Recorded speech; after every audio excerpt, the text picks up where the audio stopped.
जो बेटे हम लोग पढ़ रहे थे पॉलिटिकल साइंस में, और पॉलिटिकल साइंस में हम लोगों का जो टॉपिक चल रहा था, जो चैप्टर रन कर रहा था, वो sectors of Indian economy, sectors of the Indian economy of the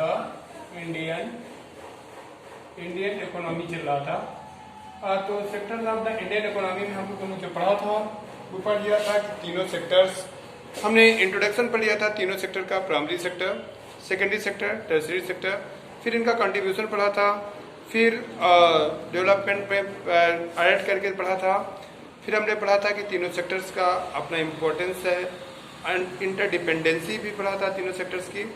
आज जो हम लोगों को पढ़ना है बच्चों, वो relative share of the three sectors, relative shares of the three sectors. इसके बाद बच्चों सर्विस सेक्टर और स्पेशली इंफ्रास्ट्रक्चर के बारे में आज हमें पढ़ना है। तो हम लोग पहले स्टार्ट करते हैं relative shares of the relative shares of the three sectors. Relative share of the three sector के बारे में आज हम बात करेंगे। We will today discuss about the relative sectors of the three share, जिसमें हम लोग पढ़ जानते हैं बच्चों कि अकॉर्डिंग टू द कंट्री, हर कंट्री में रिलेटिव शेयर जो होता है बेटा वो डिफ्रेंशिएट करता है। जैसे हम बात करते हैं जो डेवलप्ड कंट्री होंगे, अंडर डेवलप्ड कंट्री होंगे, हम कंट्रीज को अकॉर्डिंग टू द डेवलपमेंट के बेस पर हम तीन ग्रुप में कंट्रीज डिवाइड करते हैं। वर्ल्ड बैंक भी से डिवाइड करता है डेवलप्ड कंट्री, जो developed country,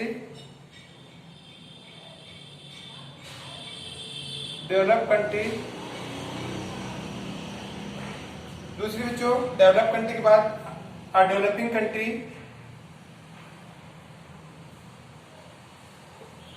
developed country and तीसरा कंट्रीज। तीसरा बच्चों आता है under develop country, under develop countries. ये तीन पार्ट में, तीन कैटेगरीज में हम डिवाइड करते हैं कंट्री को बेटा। किसी कंट्री के जो वर्ल्ड बैंक के थ्रू जो डिवीजन ऑफ द कंट्रीज का किया गया अकॉर्डिंग टू द डेवलपमेंट के बेस पर, World Bank has classified to the different countries of the world in three groups. First is developed country, दूसरा डेवलपिंग कंट्री और तीसरा अंडर डेवलपिंग कंट्री। तो बच्चों इसको किस क्राइटेरिया में डिवाइड किया गया वो समझते हैं। तो बच्चों हम लोग जानते हैं कि हम पढ़ रहे थे, हमें पढ़ना है कि सेक्टर के बेस पर इन कंट्रीज का क्लासिफिकेशन कैसे किया गया। तो हम लोग जानते हैं बच्चों कि जिस कंट्री की इकोनॉमी प्राइमरी सेक्टर पर ज्यादा डिपेंडेंट हो, देखो मैंने बताया कि बेटे हर कंट्री का जो इकोनॉमी का शेयर है वो डिफ्रेंशिएट करता है। जैसे जो अंडर डेवलपिंग कंट्रीज का होगा, अंडर डेवलपिंग कंट्रीज के बारे में अगर हम बात करते हैं तो अंडर डेवलपिंग कंट्रीज की पोजीशन होगी बच्चों की प्राइमरी सेक्टर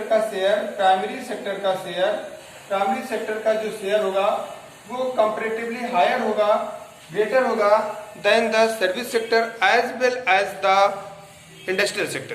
प्राइमरी सेक्टर का जो शेयर होगा बच्चों, मैं बता रहा था कि अगर हम कंट्रीज के डेवलपमेंट को सेक्टर के डिवीजन के बेस पर पढ़ें, शेयर्स ऑफ द या relative shares of the different three sectors, तो अगर हम तो ये कंट्री टू कंट्री वरीड करता है।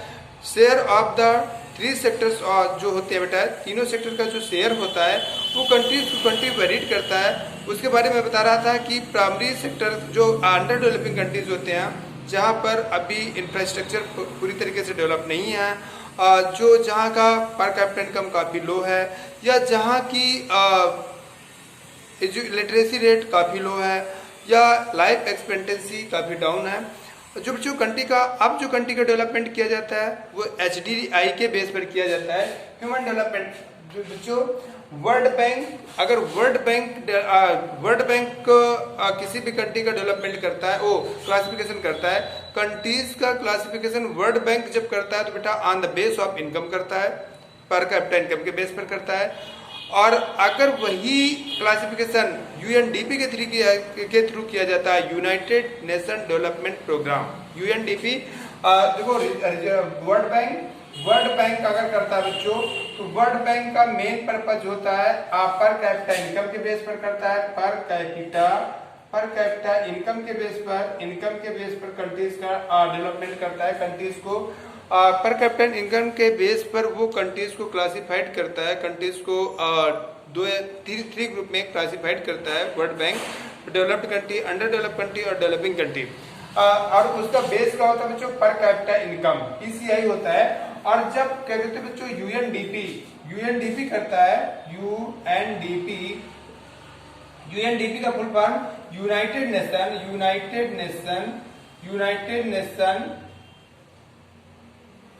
डेवलपमेंट प्रोग्राम,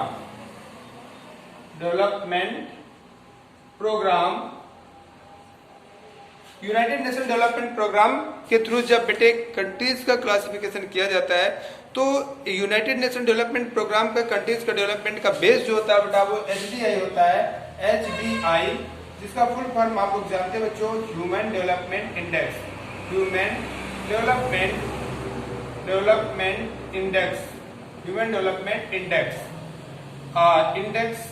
और ह्यूमन डेवलपमेंट इंडेक्स जो होता है वो average of the life expectancy index और standard of living index and attainment enrolment ratio, AEI, ठीक है, इंडेक्स AEI मतलब ह्यूमन डेवलपमेंट इंडेक्स का जो क्राइटेरिया होता है वो तीन चीजों के डेवलपमेंट का एवरेज होता है।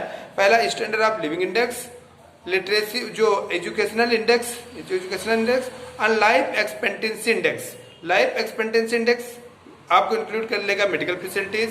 स्टैंडर्ड ऑफ लिविंग इंडेक्स आपकी पर कैपिटा इनकम को कैप्चर करेगा।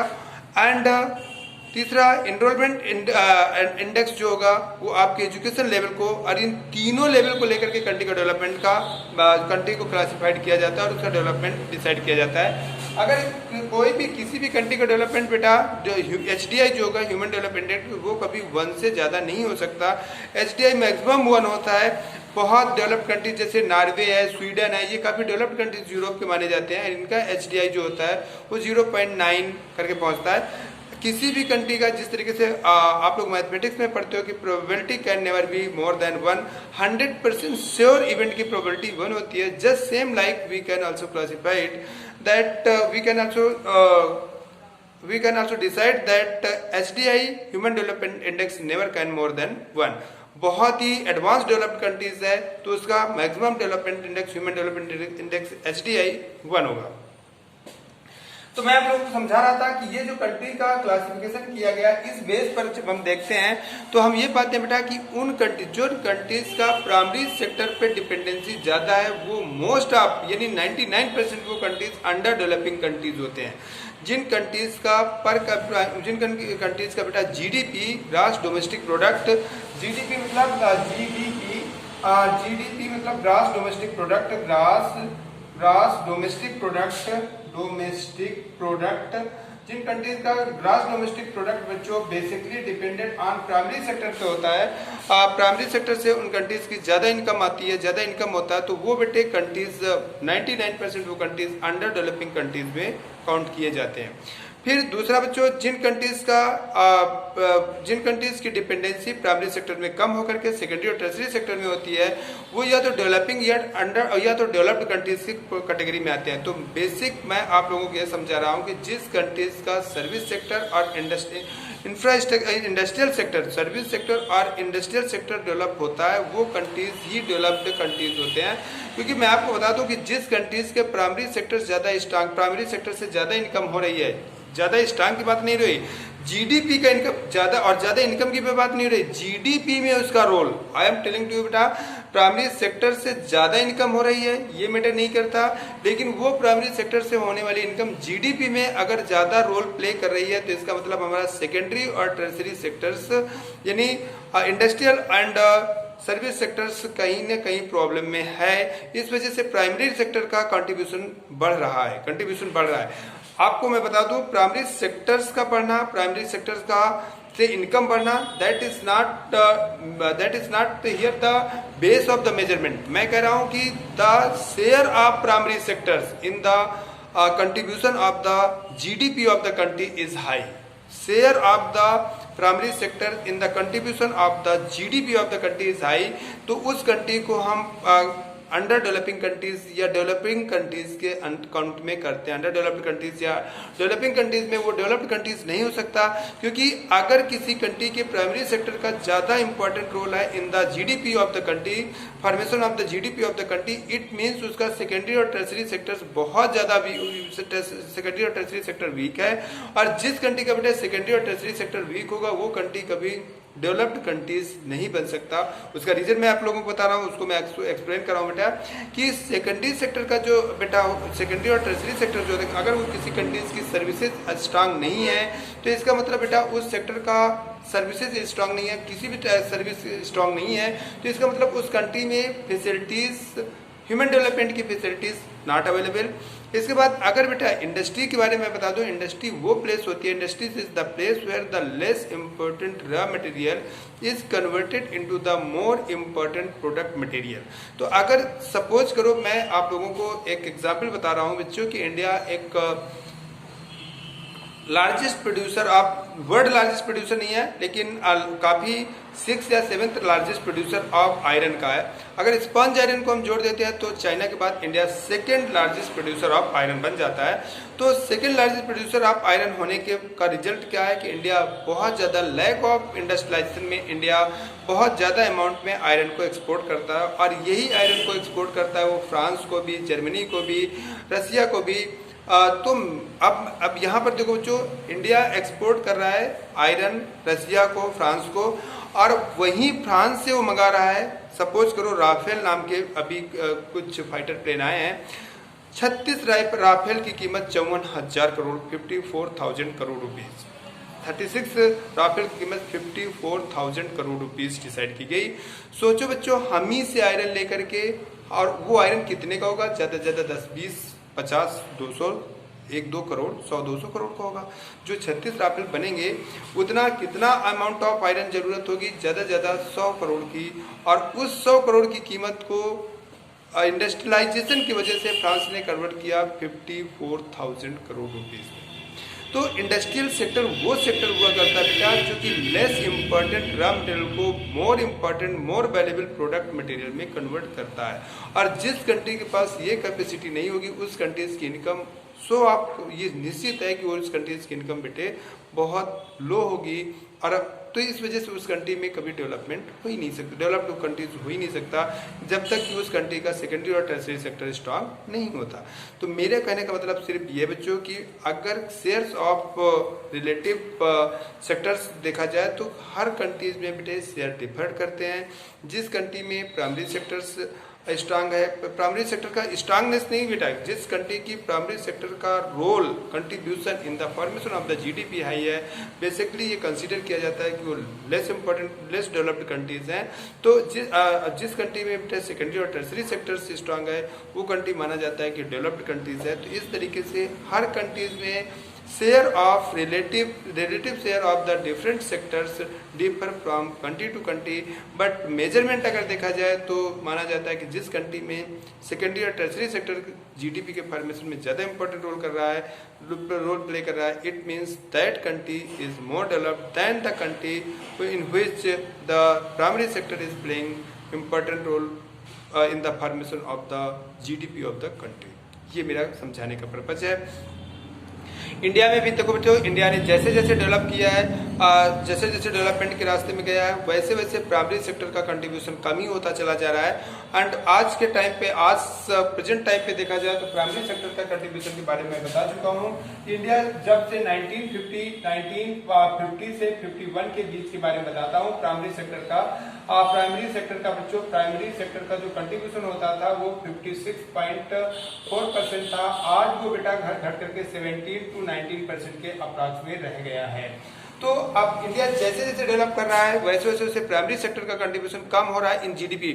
मैं बार बार आपको बार बार आपको अवेयर कर रहा हूं बेटा कि प्राइमरी सेक्टर्स नहीं रिड्यूस हो रहा है, प्राइमरी सेक्टर नहीं कमजोर हो रहा है, primary sector is continuously progressing, but role of the primary sector in the formation of GDP वो कम हो रहा है, क्योंकि सेकेंडरी और टर्सरी सेक्टर का रोल बहुत तेजी से बढ़ रहा है।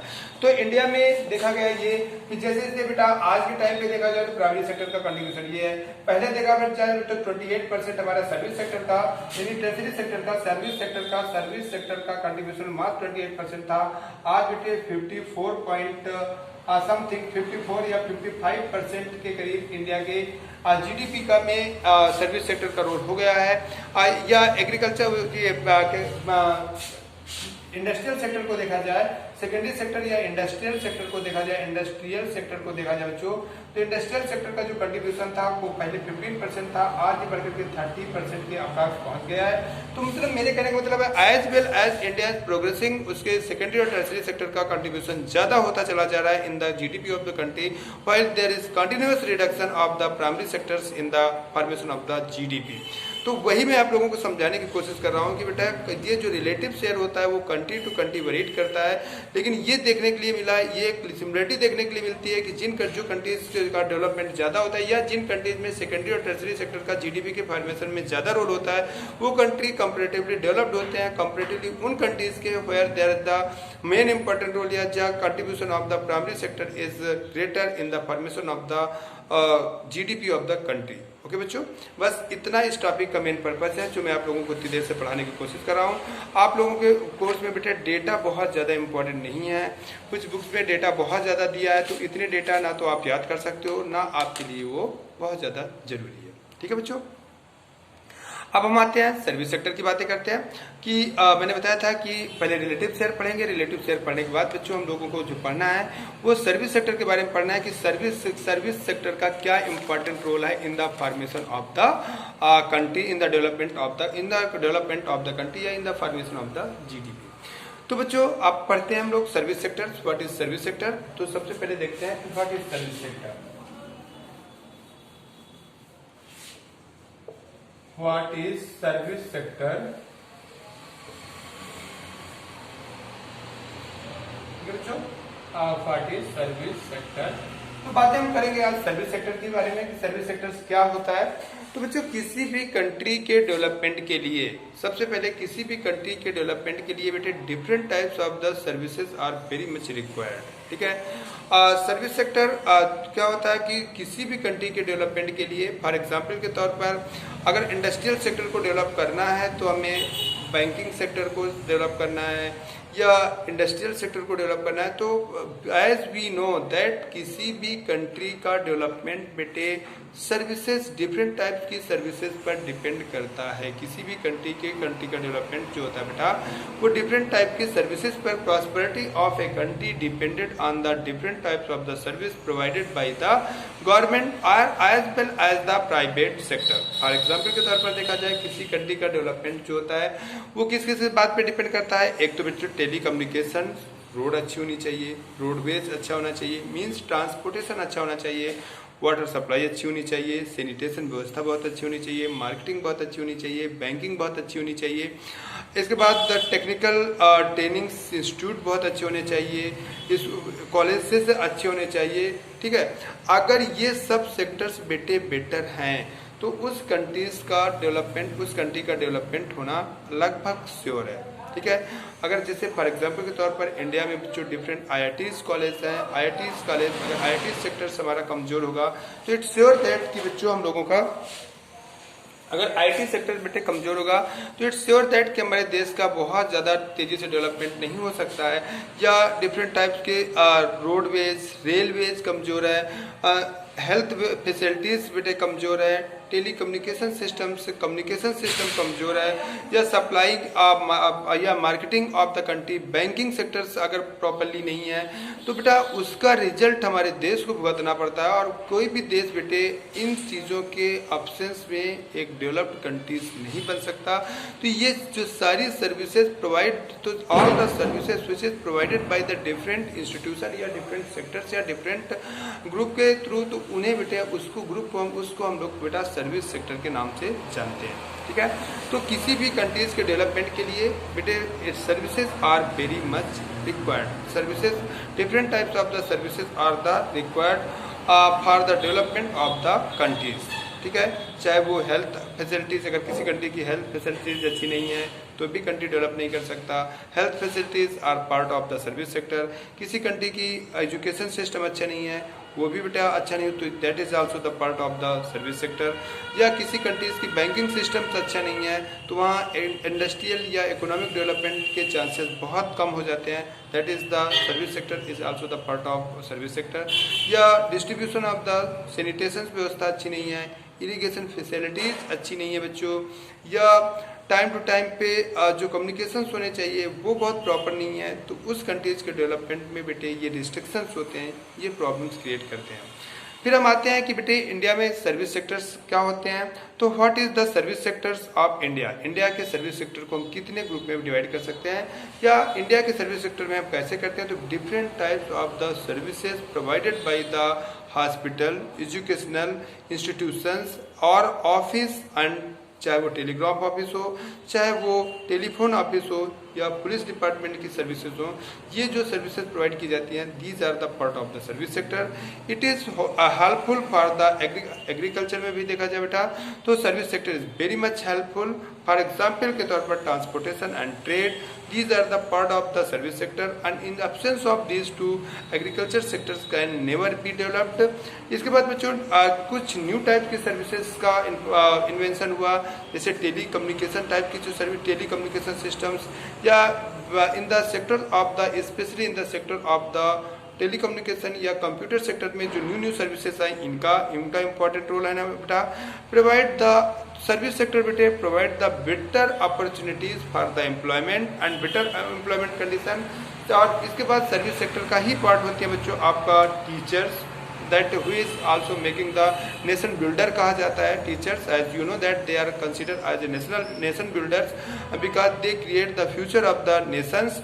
And doctors, that is the part of the service sector because they provided the different types of services to maintain the healthy society, which is very much important for the development of the country। इसके बाद lawyers they also provided the different types of service to gain the justice। if justice will absent then किसी country का अगर justice strong नहीं होगा तो किसी countries में बेटे डेवलपमेंट के चांसेस काफ़ी रिड्यूस हो जाते हैं, काफ़ी कम हो जाते हैं। इसके बाद accountants also provide the different types of service, engineers who is providing the different types of the service for the development. ठीक है, तो ये बेटे हमारे सर्विस सेक्टर्स होते हैं, सर्विस सेक्टर्स का ये पार्ट होते हैं। तो अब आप लोगों को समझ में आए, वैसे भी हम सर्विस सेक्टर को स्टार्टिंग से बहुत ज़्यादा एक्सप्लेन करते चले आ रहे हैं, but these are the part of service sector. फिर बच्चों आता है व्हाट इज इंफ्रास्ट्रक्चर। ठीक है, अब हम लोग एक्सप्लेन करते हैं कि व्हाट इज इंफ्रास्ट्रक्चर। कहते हैं कि किसी कंट्री के डेवलपमेंट के लिए इंफ्रास्ट्रक्चर बहुत ज़्यादा जरूरी होता है। ठीक है, क्या पढ़ेंगे अब हम लोग पढ़ेंगे इंफ्रास्ट्रक्चर। क्या पढ़ेंगे? इंफ्रास्ट्रक्चर।